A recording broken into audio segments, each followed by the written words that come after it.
Kwanza hilo la kuhusu kusamehe vijana, inatakiwa vijana wote walioko ndani na Watanzania wote waliokamatwa waachiwe, sio baadhi.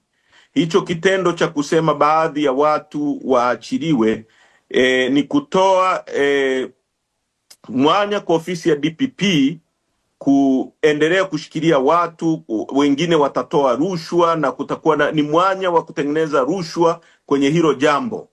Mimi mwenyewe ni miongoni mwa watu ambao tulishikiliwa tangu tarehe 22. Nimekaa mahabusu ya polisi kwa siku 21.